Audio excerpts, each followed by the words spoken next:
All right, we are live. Welcome back, everyone, to the Mr. Rent to Own Home Show. My name is Dominic Danino, aka Mr. Rent to Own Homes. And in this episode, we're going to be talking about if you're an agent or lender and you work with investors or would like to learn how to work with investors, how can we help them through our rent to own program? And today I am joined by James Brown, real estate investor, agent, with EXP in the Denver market and all of Colorado. So welcome, James. How you doing, buddy? I'm good, thanks. I get fired about this topic, especially. Yeah. We love this topic, right? And we could probably talk about it for hours, or I know I can, and I know you do too, right? So we get into these conversations about working with investors. So this is like I said, this is right up our alley, and I enjoy this aspect. So a lot of times when I'm doing my presentations at the title companies and real estate offices about a rent-to-own program, some of the side conversations or some of the questions that I start to get asked from agents and lenders, well, especially more agents than lenders, and some lenders because some lenders aren't used to working with investors, but agents, right? Because agents see postings on social media about investing and investors and this stuff, right? So they're used to more of the traditional business of, finding a buyer or showing the house, getting a deal under contract, or getting somebody pre-approved for a traditional loan, then getting that in contract and then just closing on it, right? So that's the traditional world. But they see the investor world that's like something foreign to them, right? And sometimes when you don't know what it is or you're not familiar with it, sometimes there's apprehension. Sometimes there's a little bit of fear, right? Sometimes a little bit of envy, maybe competition, or somebody that's kind of intruding on your playground, basically, right? We get into a lot of that. I try to diffuse that from an investor perspective because I think it's just a change of mindset for agents that aren't used to working with investors. Is, hey, think of it this way. Probably 98% of real estate agents do not work with investors, right? It's very niche, real estate investor-friendly agents, right?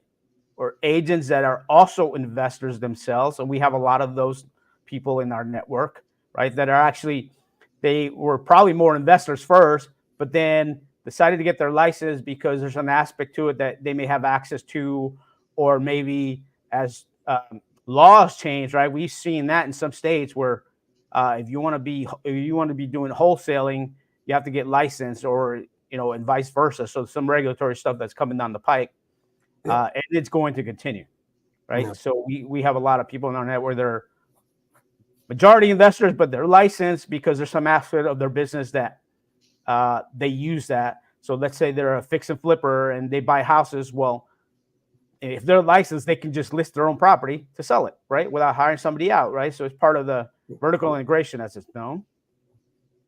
But there are some agents that work with investors because they understand the numbers, what to look for, what their client is looking for, right? And the client don't have access to their network of people or of other agents or being in the industry. Maybe, that client is, a W-2, works as an engineer for somebody, and it doesn't have the time to go source the deals, right? That's one aspect of this business that if you're good at, you can make a lot of money. Sourcing the deals is important, and it's a big chunk of it, right? And if you're good at it, whether you're an investor yourself, right, you're going direct to seller, or if you're an agent and you're really good at sourcing deals, either through pocket listings, through networking, through knowing how to search for the right properties on the MLS and so forth, that is a very big niche, right? And I've talked to a lot of agents that call me about our rent-to-own program because we have offered it up to investors that are doing certain investment strategies.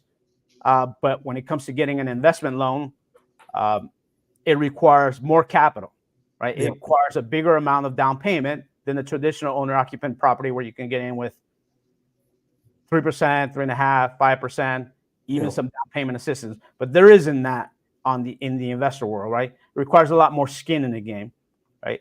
And for that same reason, investor loans are, let's say, easier, but they're more lenient with the documentation because you're putting more money down. And so from a lender's perspective, if somebody's putting more money down, then there's less risk to the lender, and also some of the regulatory requirements to foreclose on somebody, right? As an investment property versus an owner-occupant property. It's a lot more work to go through that. But as an investor, if you default, the lenders, won't blink an eye to come get this property and foreclose on you, right? They're not worried about you going to complain to the government about you getting kicked out of your investment house. Well, you weren't even living in it, right? So on the owner-occupant side, there's that aspect of it where if people have to foreclose, then you're maybe kicking a family out. Versus if you're an investor, well, you understand the risk of investing. And if you don't know what you're doing or you get yourself in trouble, then that's part of the business. Just like if you play the stock market, right? If you're a trader on the stock market and you lose money, you can't go complaining to anybody else because you're taking a risk, right? There's part of that. So for that reason, lenders are more lenient on the investor side, but it does require more capital. And so I get a lot of these questions from agents that aren't familiar with investors and how do they work. And sometimes they may get a client that says, hey, I'm looking to buy an investment property. I want to do a fix and flip, or I want to buy some rentals or Airbnb or any of these other methods of investing. And they're kind of in the, they don't know what to do with those or how to approach it or whatnot, right? So I get a lot of those questions at our presentations and kind of have some of the conversations like, yeah, we can definitely help them. From a loan standpoint, I can definitely help them. But then maybe some of the investment strategies. So what is your experience with like other agents when they come to your rent-to-own presentation or for you when you're doing your continuing education? Does anybody bring up investors or how to invest or an agent becoming an investor is one thing, or an agent that works with investors or would like to learn how to work with investors? How do you speak to that? Yeah, I get all of the above. And I bring it up in the class that I teach. We've had agents as rent-to-own buyers, for one, which is cool. Like I think the first deal that we put together was an agent. But yeah, on the investing side, there's a lot of opportunity for agents to become investors, or if they don't know anything about investing, they can come to us and invest with us. Or if they've got investors themselves that they don't know what to do with them either, and truly represent them as an agent that knows what they're doing with investing. Because it's like you were saying, it's a small percentage that focus on that and really know what they're doing, know how to run the numbers and the things to look out for.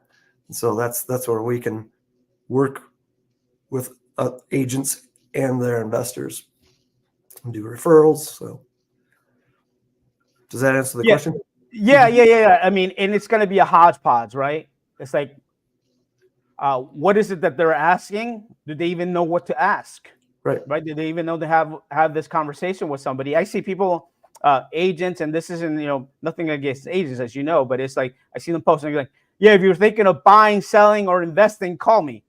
Okay, but what are you going to counsel somebody that's thinking of investing? Are you an investor too? Have you done any investing? What kind of investing have you done as an agent? If you've never done an investment property yourself, you never had a tenant or done a fix and flip or ran an Airbnb or any of that, how are you going to counsel somebody if it's a good deal or not a good deal, if it's a good location? How do you work with those numbers, right? I don't get that, how you can speak to that and put yourself out there and say, oh yeah, and interested in investing. It was like, well, you've never invested in your life. So how are you going to coach somebody or give somebody the right information as to whether something is good or bad, right? I think that's where we bring the experience working with investors, not just on the rent-to-own program, but I get a lot of investors say, hey, I need financing for this or that. And we can help them analyze it and say, before you even get into this deal, let's analyze it. And I look at it as an investor too, because we're an investor. It's like, Is this a bad deal? Let's not get you into it. If it's a good deal, yeah, the numbers look like they work and so forth, and then we can kind of move forward with it, right? But if they're just kind of, and this is another aspect, not just agents, but lenders too. And I tell people, like, when I do posts or on the Facebook groups and so forth, it's like if you're working with if you're trying to do investment loans, find a lender or an agent that is investing also, that they are investors themselves. Otherwise, I mean, they're not going to be able to guide you properly or have the analysis or know if it's a good deal. I mean, they're just going to say, hey, here's your loan. See ya. Good luck. And, call me next time. Right. And that's not, I don't know. I don't see that as valuable. Right. It's just transactional. It's not a relationship. Right. If you're looking for transactional, that's what you're going to get. Right. We look at it from a relationship standpoint. Like, I'm going to warn you, hey, this is a bad deal. I don't think you should get into it because this, and this is from my own experience. Now, ultimately, people are grown ups and they can make their own decisions, but I'm going to have that conversation. And then they come back and go, oh, I got into this bad deal. It's like, yeah, probably, not that I told you so, but it's like, we ran over the numbers. I even gave you the spreadsheets that telling you it was a bad deal, but you still went with it. I mean, I can't help you from that. So there's an aspect of this that agents and lenders, if they want to work with investors, kind of have to educate themselves and kind of skill up, right, in that aspect of it, right? You're not gonna knock it out of the park working with investors if you come with it with no experience. Doesn't mean you can't learn, right? But it's going to take a little bit of effort on your part. But talk about the advantages of agents and lenders working with investors that are looking for deals that that are going to meet their criteria, whatever that may be, right? So can you talk about that? Yeah. I was going to say too, like you as you can do any kind of loan, right? But there's hard money lenders. They're usually those lenders that are loaning for fix and flips, as an example.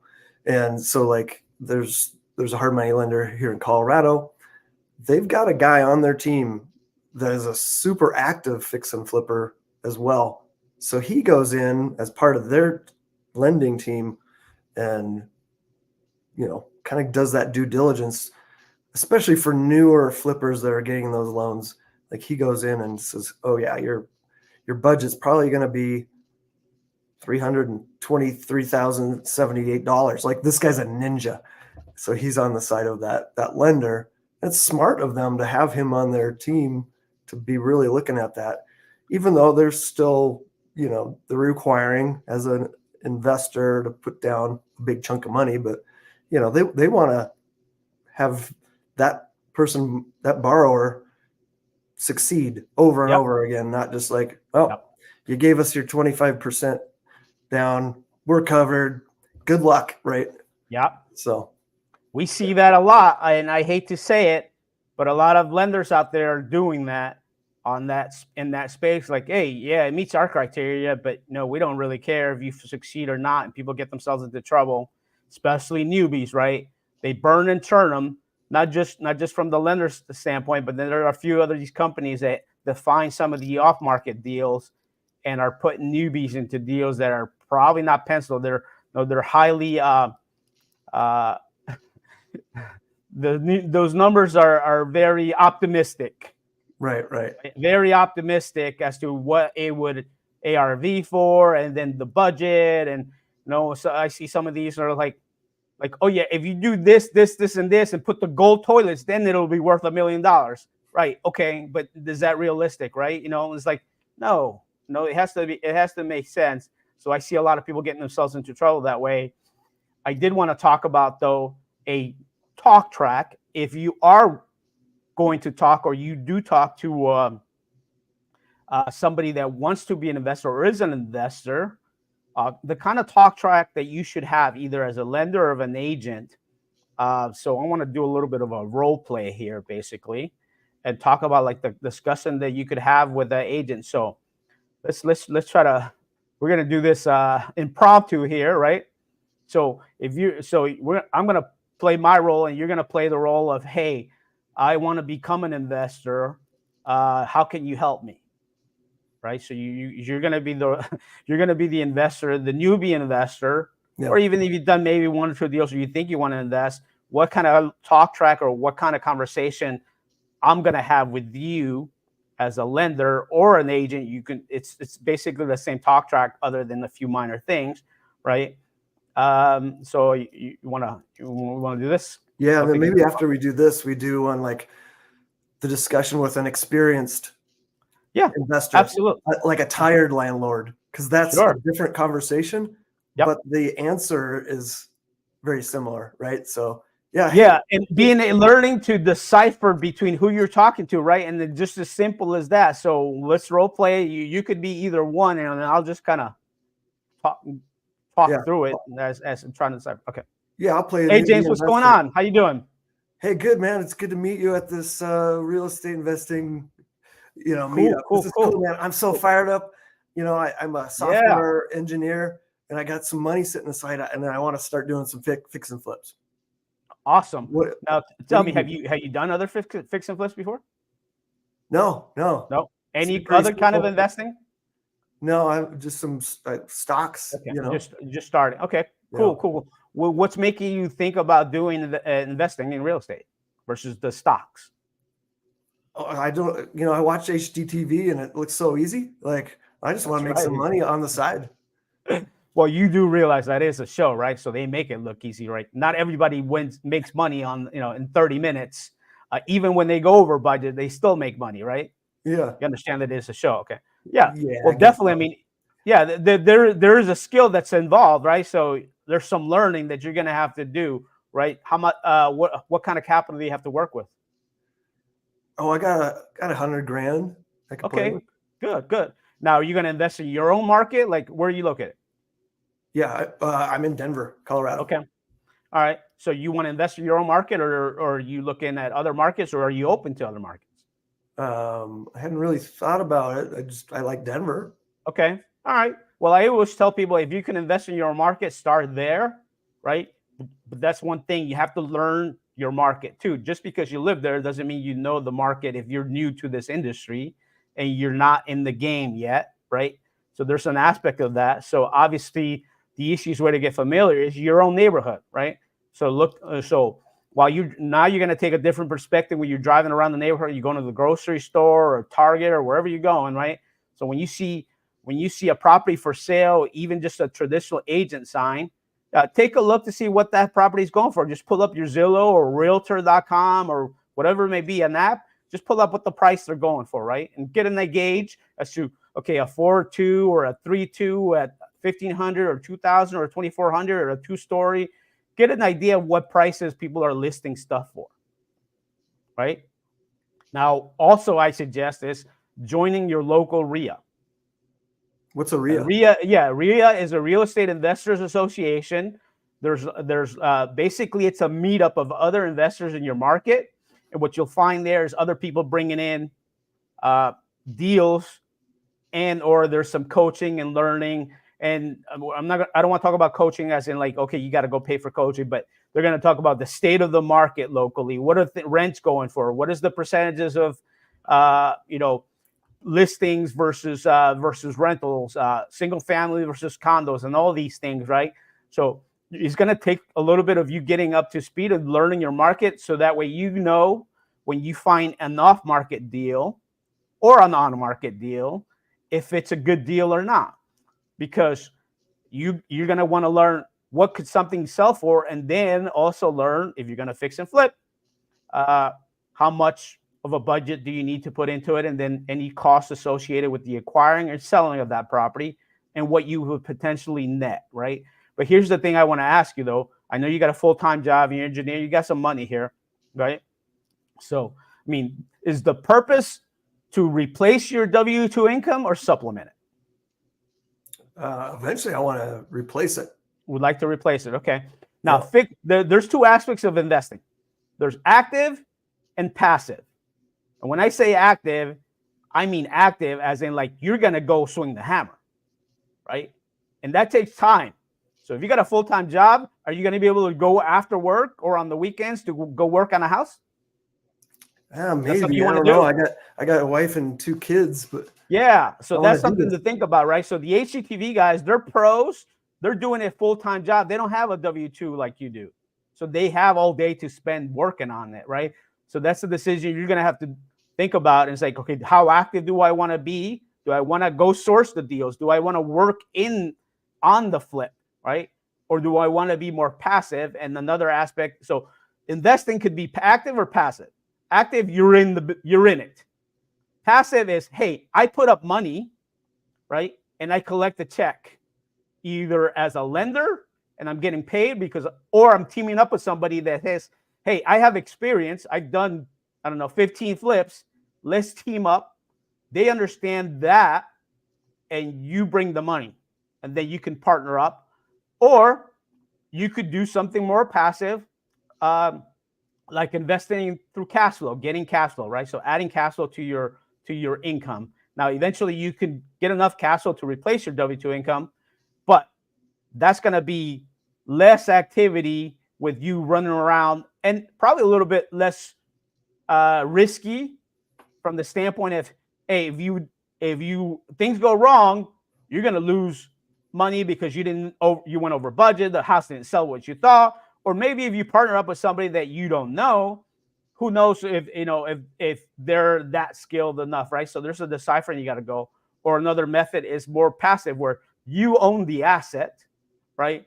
But a tenant is making you payments on that, right? So that's the traditional rental, where you buy a house, you rent it out to somebody, they're making you payments, and you're responsible potentially for the maintenance and repair and collecting the rents and vetting those people. And there are systems that we can teach you, and then resources that you can go to help you with the vetting and how to make the payments online and managing somebody and so forth, right? And then finding a handyman to go help you fix stuff up, right?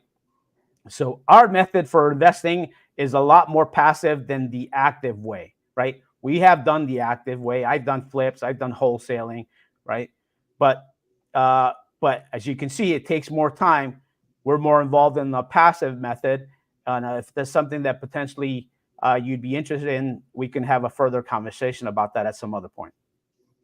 That sounds so good. You gotta figure out, what do you want to do, active or passive, right? And that's a personal decision based on family demands, job demands, and so forth, right? But yeah. How much money you got? Yeah, absolutely. So yeah, let's schedule a follow-up call. Think about that, right? Talk to the spouse if you have one, and see, what do you think, right? Because HGTV, those guys are pros. They're active. They're 24/7. They don't got to go to a W-2 job, right? Now, once you maybe get to a certain point, could you juggle both? Or eventually leave your W-2 job? Yeah, but that's going to take skill up. Those people have been doing it for at least 5 years, right? So you just don't quit your job today and get to that level, right? Yeah. So something to think about. But I would say, I generally tell people, like, start passive. If you got a W-2 and you have demands, family demands, and see how that goes. And then as you kind of get some more experience understanding the market and how things work, then you can say, okay, let me get a little bit more active, because eventually I do want to leave my job. Yeah. Cool. Why don't we role play tired landlords then? So, hey, okay. Dom, I've got like 10 rentals right now. It's, I manage them myself. Ooh, that's gotta be tough. Yeah. I've thought about getting property management. But do you have a full-time job? I do, and I'm doing both of this. Yeah. It's been great. I've gotten a lot, paid down my properties and stuff, but man, dealing with tenants has been kind of tough. I get calls in the middle of the night on the weekends, and I think I'm just going to get out of investing. That's painful. Definitely painful. It's like, so are you looking to sell these? I've been thinking about it. Okay. Yeah. What if I could show you a way where you could still collect that monthly cash flow without the landlord headaches? Would that interest you? Heck yeah.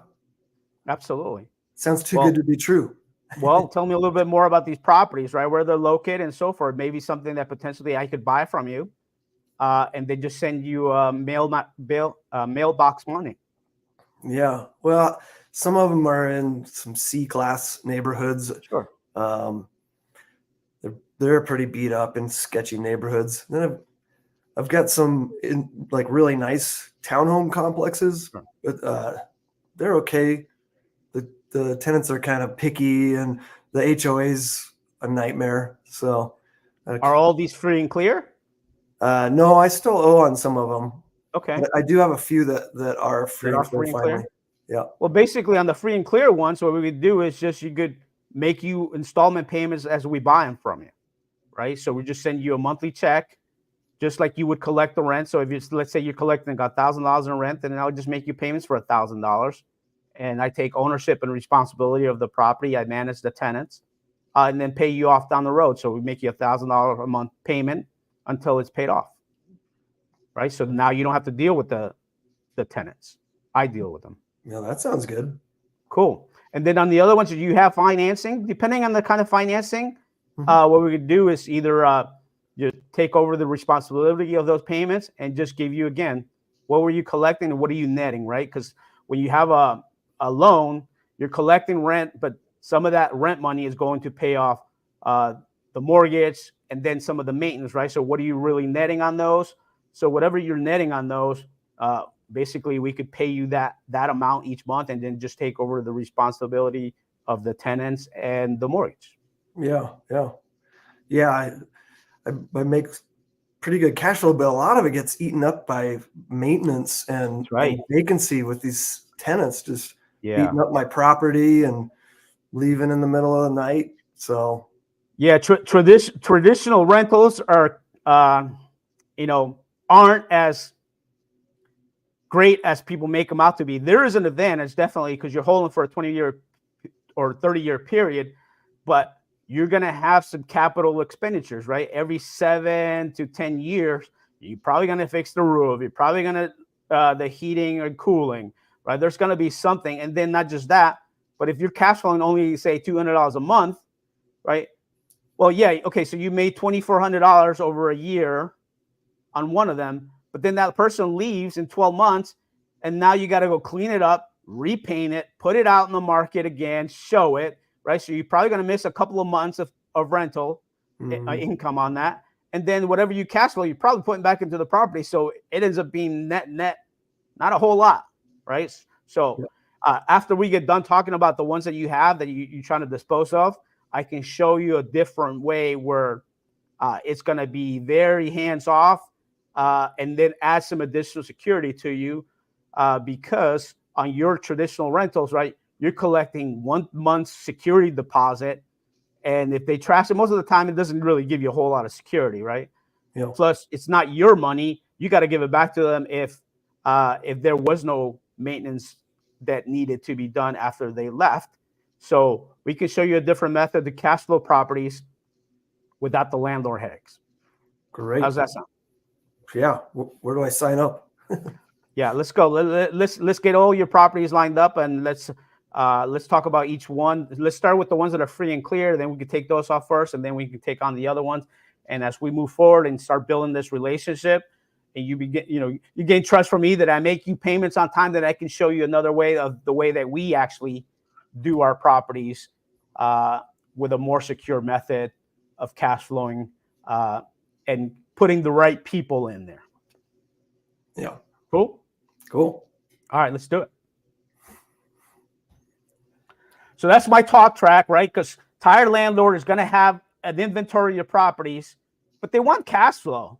So I don't want to take away cash flow. I want to say, hey, let's replace what you're getting and take away the nonsense, the traditional landlord headaches, right?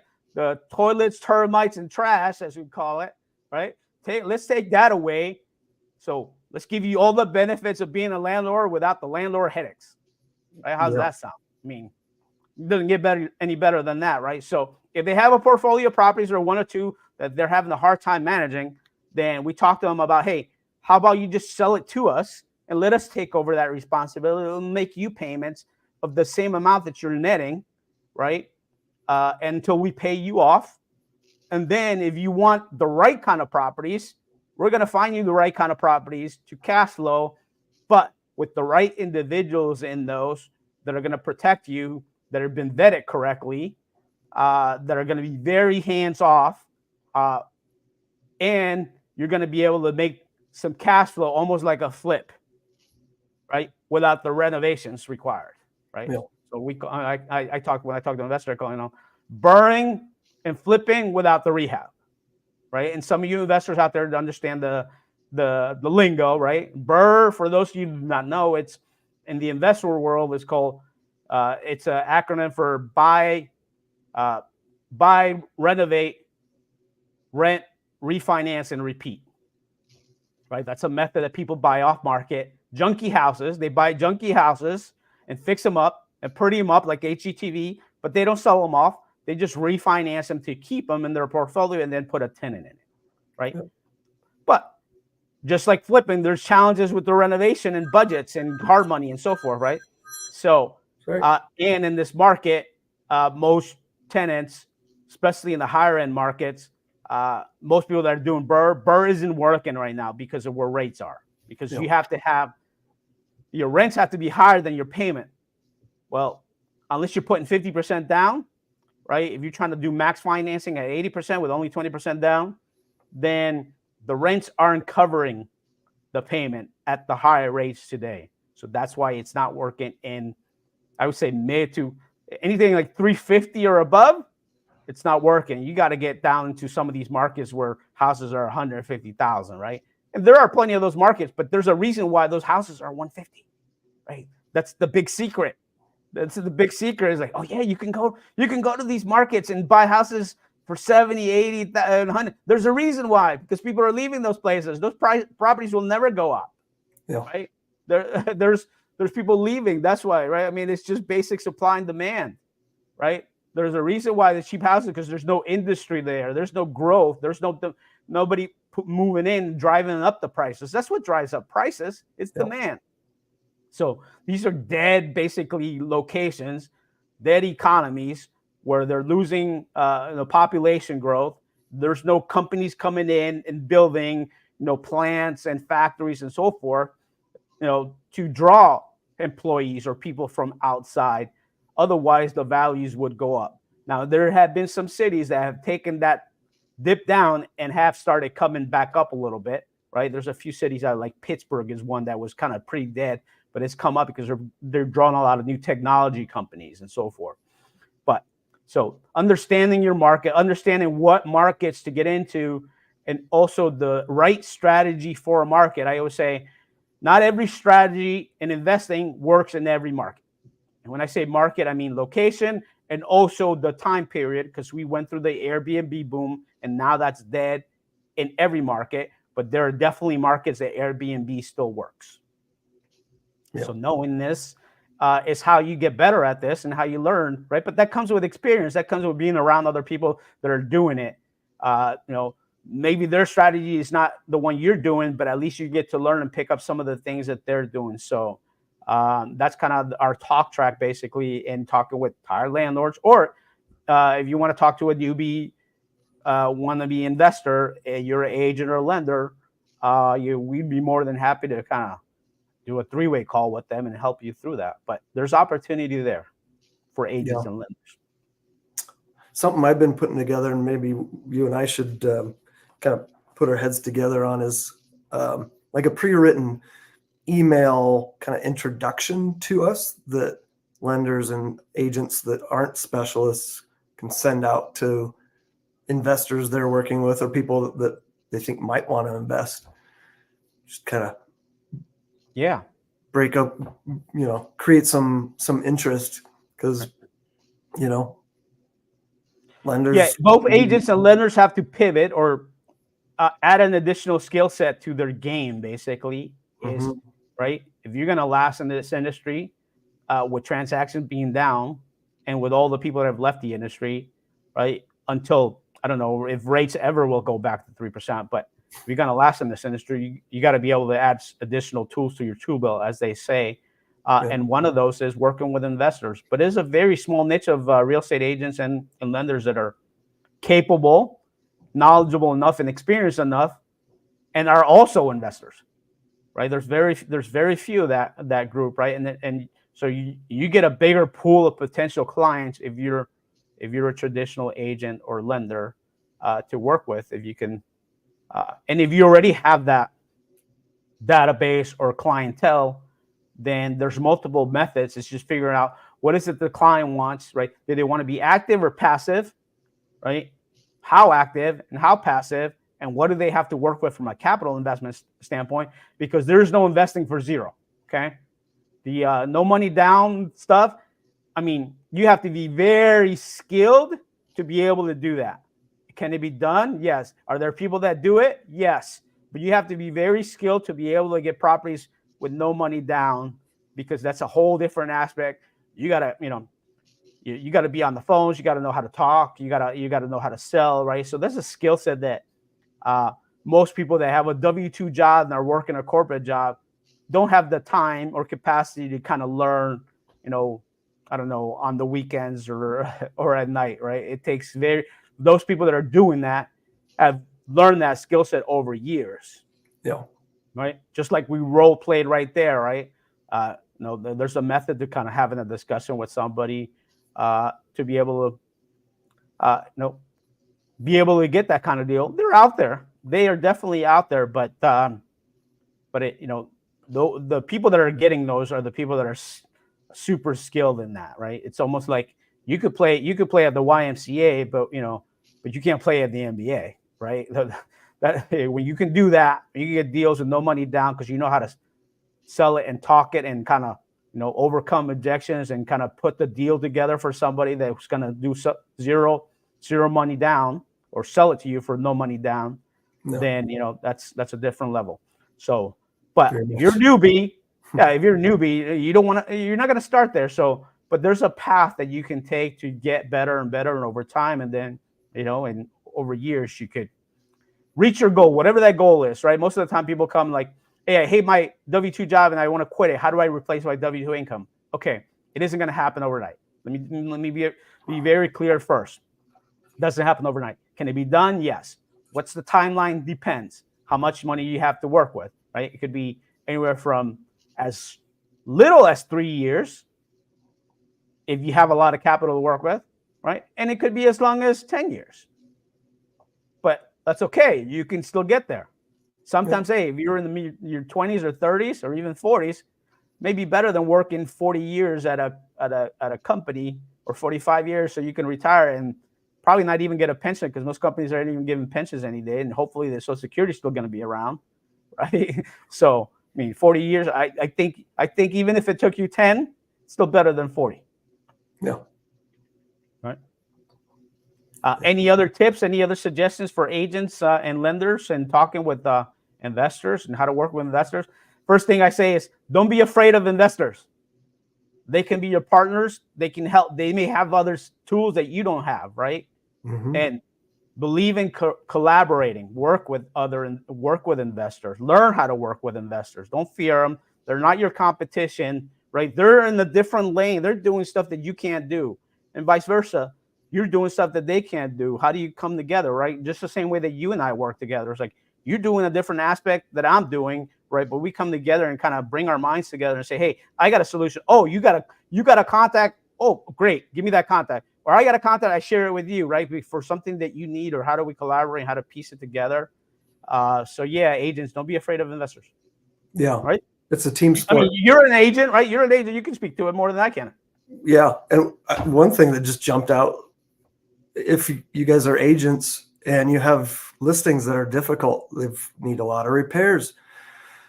Maybe the seller bought it 2 years ago and they have zero equity. They don't have enough money to pay your commissions and the buy side commission. We don't need to talk about that, but we may be able to be a buyer for your seller. So reach out. Right. What if we paid you the commission as the buyer? Right. That's not so typical in the traditional world, but as investors, we're used to that. So if the equity's super tight and the seller, they got in with 3% down or down payment assistance or something to that effect, where there's no equity and they got to go, right? And there's not enough equity to pay closing costs, commission on both ends. Maybe seller concessions, or you're trying to sell it on the traditional market. An investor could be an option for you, and the investor to say, you know what? That's okay. The commission doesn't come from the seller. I'll pay you the commission for putting this deal together, right? So don't close yourself to the old traditional way. Investors are creative. We're creative in ways to do it because there's nothing that says I can't pay you, right? And there's nothing that says that. Yeah. There's And closing costs sometimes. Yeah, there's nothing as the rules that say, hey, I'm the buyer, I can pay it, right? We're going to that method now, right? So think about it. We're going to that. Investors have been doing it already. Yeah. And don't let your clients be swayed by like Opendoor and OfferPad. Like those are attractive offers on the surface. Oh, but there's now you're talking. There's a cost to that. So if we can come in and make them a much better offer, don't count us out as a solution to help you guys. Yeah, let's talk about those guys since we're on the topic. I mean, so talk about your own experience with clients that have tried that path and so forth, to kind of enlighten some people out there about what they do, right? Again, they're a for-profit company, right? So there's no charity. So I don't begrudge anybody trying to make money, right? Not at all. So let's be clear on that. I'm not begrudging them trying to make money because they're not a nonprofit corporation, right? They got shareholders to uphold and employees to pay. So nothing. But can you speak to about like the experiences or what they may do differently than we do, or what people think that they're going to do for them, but in reality it turns out to be something else?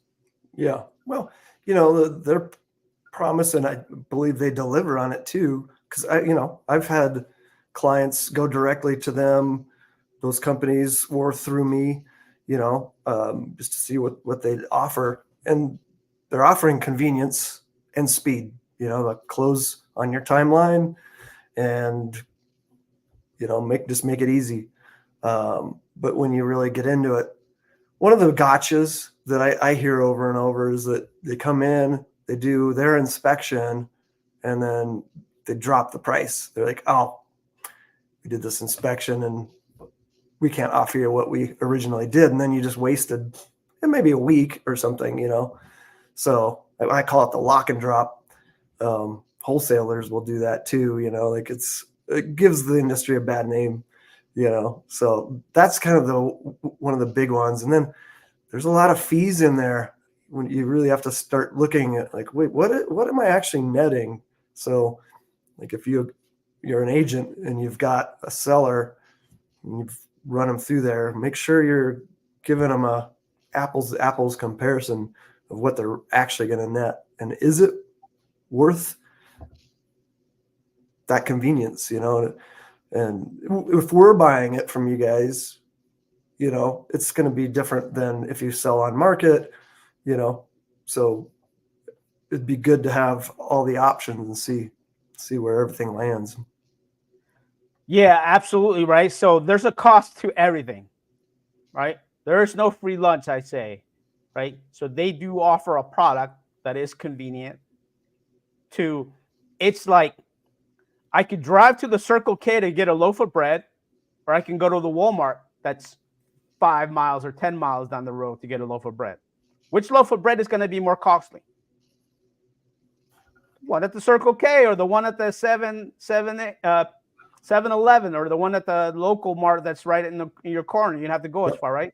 You're paying for convenience. You could drive to the Walmart, you could drive to the Costco, by all means, knock yourself out, right? Now, at Costco, I don't think you can get one loaf of bread these days anyways, right? Nope, you gotta buy like 2. 10. All right, 2. Okay, great, 2. But right? You're buying in bulk. That's why you're getting the discount, okay? So convenience is the Circle K.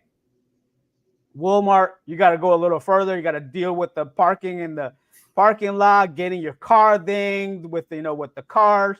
Maybe a few vagrants asking you for cash. I don't know. You may get held up or something. I don't know. Then going through the line, fighting the people, just waiting in line to check out. Okay, right. So there's some cost there for it, right? It's a different cost. It's not monetary, but it could be, right? If you get robbed in the parking lot, it could be. Right. But yeah, so there's a cost. That's why you're paying for convenience. So most wholesaling, or people that will say, hey, I'll buy your cash as is, and you don't have to fix anything up, and we'll close fast, or the Opendoors, or the OfferPad, or the all these companies that came in during the boom. They're paying for, or you're paying for convenience, right? So Yep. they're going to want the property at a discount, right? Yep. They're going to want the property at a discount, or they're going to look at the property and say, yeah, we'll get it on a cut. We'll make you an offer of 300 contingent upon us inspecting the property and seeing what we got to fix up. And then we're going to come back to you and say, hey, we got to fix this, this, and this. Now, this happens on a traditional sale too. Yeah. Right. Yeah. So 100%. there's nothing wrong with that. But maybe their estimates may be a little bit higher, or they're going to do a lot more to it or whatever, right? So they're going to look to discount your property. And then they're going to tack on some fees, right? Because basically what they're doing is they're taking your headache and bringing it onto them, right? If I'm going to take on your headache, sir, I'm going to want to be compensated for that, right? Yeah. I mean, that's just, I mean, if you think about it, that just makes sense, right? So they're taking on your headache that you can't sell it, right? Because you wouldn't have to go to them if your agent could sell it on the first weekend, right? Usually people go to them and say, yeah, I need a convenience. I got to get out of here fast, or I don't want people going through my house or walking through it, tracking through it. I got a schedule, and somebody called me, oh, yeah, we're coming over in 15 minutes and you're in the shower or whatever, right? People don't like that. That's very inconvenient, right? Or the property's been on the market for 60, 90, 120 days. Like, oh, I got to get rid of this because it's taking too long.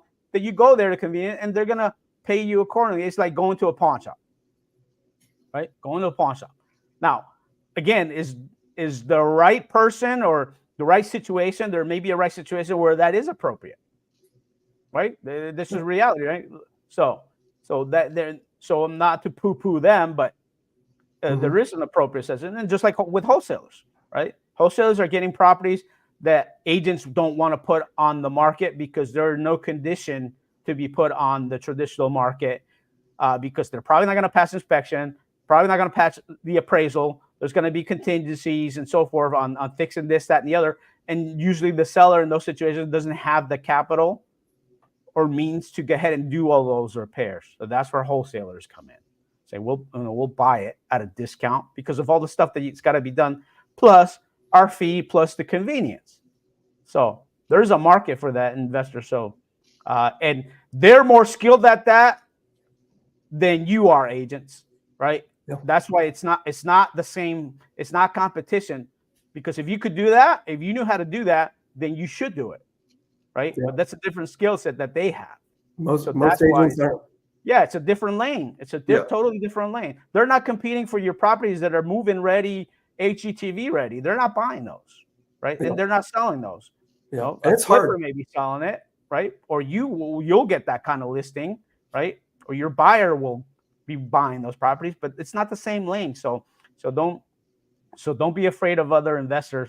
They're competing in a different lane because they bring a different skill set and a different product to the market. Yeah, That's as simple as that. yeah. They're like those wholesalers I know. They work hard. They door knock. They send mailers. They're doing online they marketing. spend money on marketing, right? They're going out during the heat. Well, wherever you're at, but out here during the,